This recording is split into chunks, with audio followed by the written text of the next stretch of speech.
Hello, welcome to Virgo Philippines. So, reading po ito for Virgo, Sun, Moon, Rising, Venus, and Jupiter Virgos. Take only what resonates.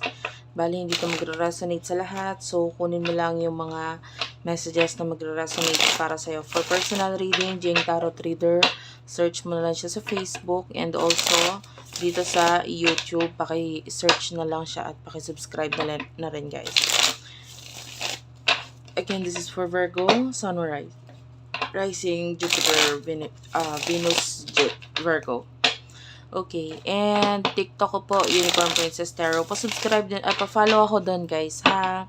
Sana makita ko rin kayo sa TikTok. Makikita ko yung mga profile niyo doon. At, ayan, kasi dito wala pong nakikitang ano po ninyo, no? Profile. So, mas maganda sana sa TikTok. Anyway, you do have here the Three of Swords. Okay.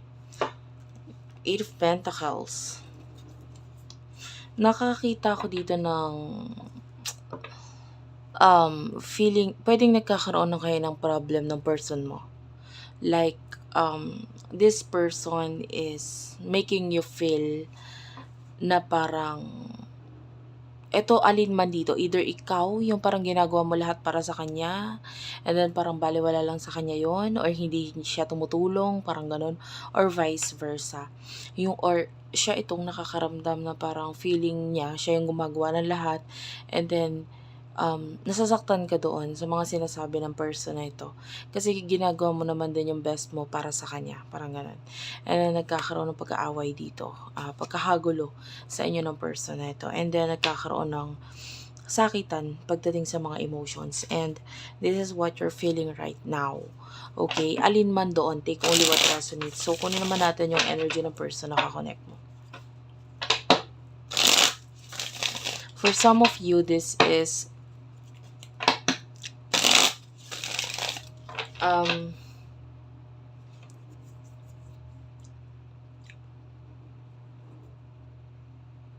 by the way, nakakita ka ng parang, ano ba yun? Tikbalang.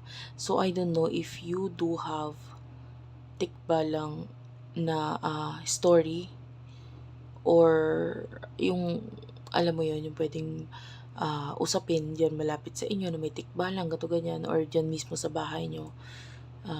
I just saw a tikbalang na energy. And, yeah. Take only what resonates, guys. Hindi, never mind yung mga nababanggit ko na ganun. Sinasabi ko lang kasi, you know, might be this was you. No? Or pwedeng meron dyan sa inyo na ganun. You do have your Five of Cups. So, talagang, ito nalulungkot yung person mo. Nakikita natin yan. Nalulungkot siya. Siya na lang yung nakikita natin umiiwas, lumalayo. Knight of Cups, this person loves you. Mahal ka niya. So, kung nagkakasakitan kayo, hindi niya rin gusto yung nangyayari sa inyo. Ikaw nasasaktan ka, nasasaktan din siya. Nalulungkot din siya. Kasi, I feel like mahal ka nitong person na ito. And you do have here the Chariot. So, may times na umiiwas na lang siya kasi, you know, there's an additional message here. You do have here the Empress. So, eto ha, kung ikaw ito na ginagawa mo yung lahat, and then you feel like yung person mo walang ginagawa,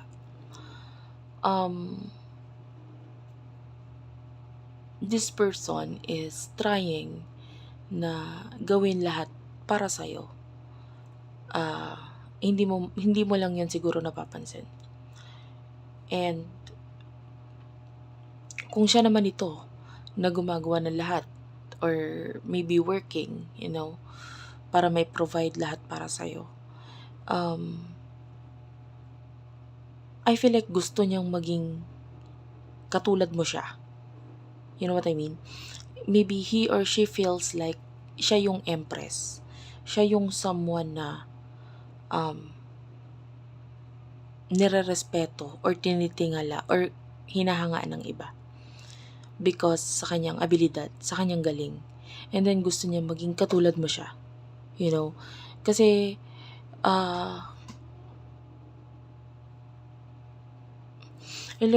look pag pinagsama mo, it's like, you're the worker, this person is the empress. So, gusto niya itaas mo rin ang level mo.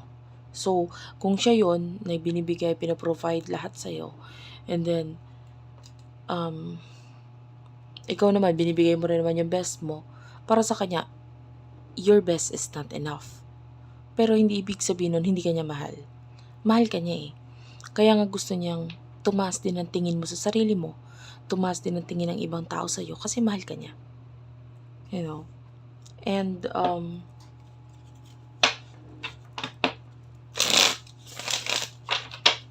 what is your emotions? Emotion yun yung dalawa ng person na ito.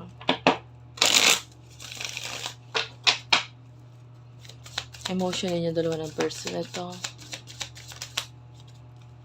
You do have here the Two of Cups. Of course, you do love this person.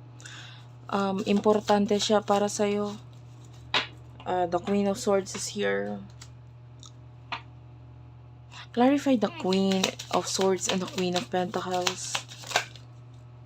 The Judgment, the Justice card, and the Four of Swords.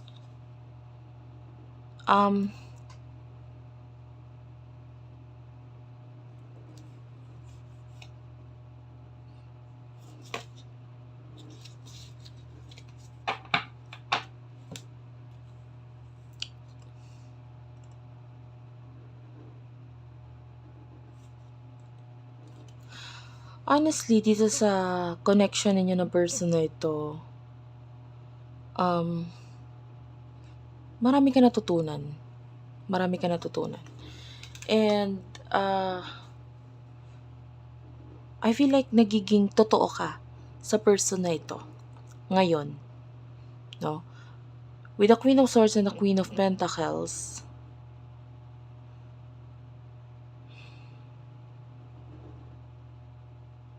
dito sa relationship na to, maybe nire-respeto mo siya.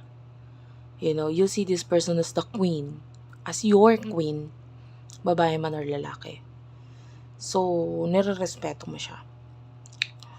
And, mahal mo yung person na to with the Judgment, willing kang makinig sa kung ano man yung sasabihin niya. Kasi you feel like tama naman siya eh. Diba? The Eight of Swords is just that for now, pwedeng limited lang yung nagagawa mo or limited lang yung resources mo. I feel like currently nakikinig ka pero hindi mo alam kung paano i-apply yung mga sinasabi nitong taong ito sa'yo. Yun. Pero, number one na nakikita ko sa'yo yung respeto sa taong ito. Ano yung emotions naman niya para respeto sa kanya, respeto sa relasyon ninyo. Emotion niya para sa'yo. This person is all about money. So, pwedeng ang focus niya is money. May panghihinayang kasi feeling niya may mga kaya ka pang gawain. And you are the King of Cups. So, mahal ka nitong person na to. With the King of Cups. And pwedeng nakikita ka niya as someone na talagang nagmamahal sa kanya. So, I do get this feeling na parang mahal nyo ang isa't isa pero hindi nyo maintindihan ng bawat isa. You know what I mean? Mga iba yung mga pag-iisip ninyo. Kumbaga ito yung mindset mo, ito yung kind of thinking mo, and then yung person mo kabaliktaran. You know what I mean? So, ang tendency, mahalin nyo ang isa't isa pero magkaiba kayo ng mga logic, magkaiba kayo ng mga pananaw sa buhay. There's differences, there's opposite kind of energy sa inyong dalawa na person na ito. Diba? But, gusto kong gumamit ng ibang card.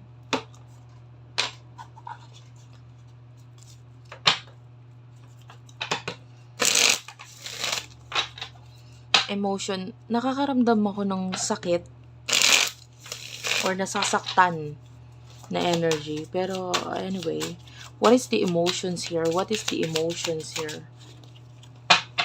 You do have here the threatened and the waves. And ayun, nakakita tayo dito ng kahihiyan na feeling or nahihiya sa sasabihin ng iba. Pwedeng siya yon, nahihiya siya sa sasabihin ng iba, ng family or friends niya sa'yo. So, pwedeng hindi naman nahihiya, but rather, gusto niyang maiba. 'Di ba? Pwedeng alam niya na kung ano yung sinasabi ng ibang tao patungkol sa'yo. Alam niya na kung anong tingin ng pamilya niya patungkol sa'yo. Pero gusto niya mabago yun. Kaya nga gusto niya maging taasan mo yung level mo. Pumantay ka sa kanya. Parang ganon. And kung nasa side mo naman yun, I told you pwedeng reversal kasi pwedeng magkaiba-iba yung side dito. So, pwedeng ikaw, kung ikaw naman yung nagagawa ng lahat para sa kanya, may takot din ako nararamdaman sa'yo for biglaang mga sagutan or biglaang away. Pwedeng may takot ka doon kasi hindi mo alam kung anong gagawin mo right after that. Diba? So, as much as possible, you do have here the temperance. So, nandun yung patience. A lot of patience mula sa'yo. Pinagpapasensyahan mo na lang, hinahayaan mo na lang. Diba? Parang ganun. Kasi, ayaw mo Ayaw mo may mangyaring hindi maganda sa relasyon na ito. So, what will happen in the future for the both of you? In the near future, you do have here the Moon and the Four of Wands. In the near future, for the both of you, Page of Cups is here. One more card. Three of Wands. Sorry, I don't know kung kanina pa ba ito lumabas, but anyway, I will take this as a message. Bottom of the deck is the Ace of Swords.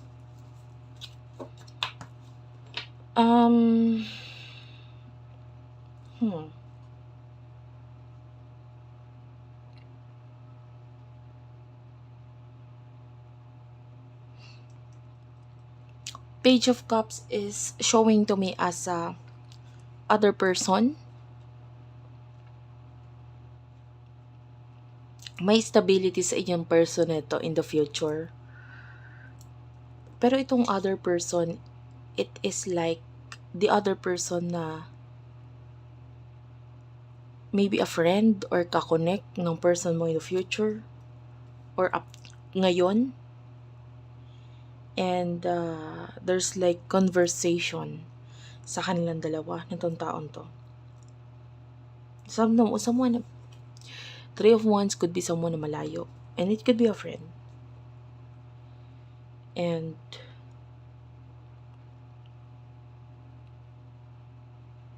maybe for you, nararamdaman mo na yung connection or yung pakikipag-connect or communicate niya with someone else. Pero Four of Wands, so as long na stable ang connection naman ninyo sa isa't isa, then okay lang.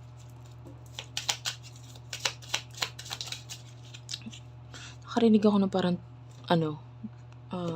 butas, tulo sa bubong. So I don't know kung may tulo ba yung bubong ninyo. Love affair is here. So I told you, this could be another person, a third person, third party relationship. Tell me about the Page of Cups. Please tell me.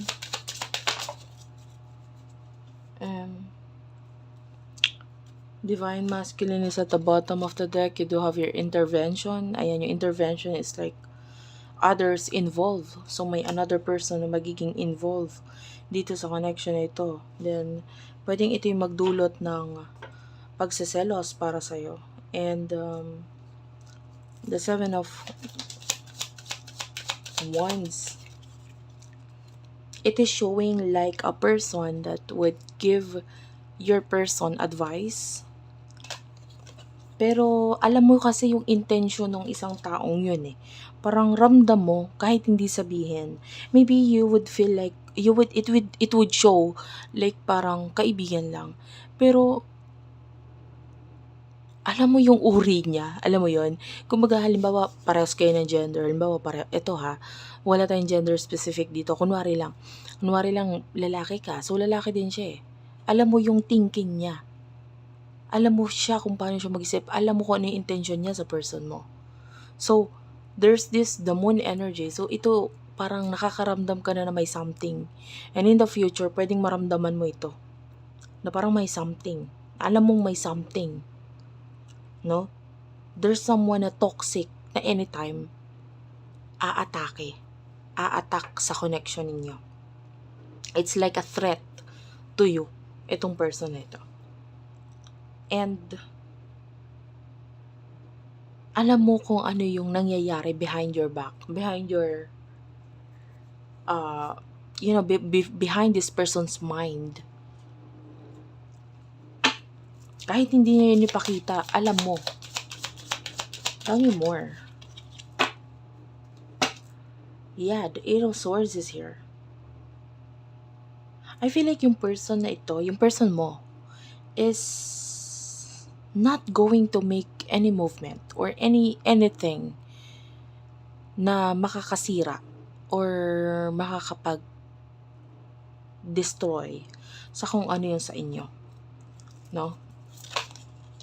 The Ten of Swords is here. Clarify the Ten of Swords. Knight of Wands.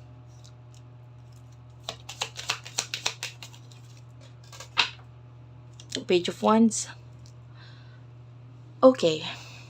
So, this is really a threat. Kasi sa totoo lang, yung person mo, hindi siya aalis. Wala siyang balak umalis. Wala siyang balak tapusin ang connection ninyo.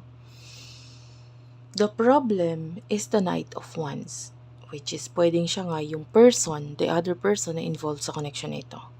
And possible na in the future, siya yung mag-take ng actions. Siya yung makipag-communicate. And siya yung gumawa ng paraan para magkaroon ng ending between the two of you. Kasi kung person mo lang ang aasahan mo, hindi siya aalis. Hindi niya i-end. Kung ano man ang meron sa inyo. Kasi this person loves you. Mahal ka niya. Nire-respeto ka niya. Nire-respeto niya rin kung ano yung meron sa inyo. Okay? And it is like kaibigan na parang taksil or anong tawag dito. Hindi nagiging totoo. Kuno-kuno, kaibigan kuno, pero iba pala. Ganun yung energy ng other person. And it would show na parang, halika tutulungan kitang maging masaya. Kasi ikaw, hindi mo siya kayang pasayahin. Yung person mo. Parang ganun yung sasabihin nitong other person na ito. Tulungan kita maging masaya kasi alam ko hindi ka naman kayang pasayahin yan, and that is you, diba? So what is the advice here? What is the advice?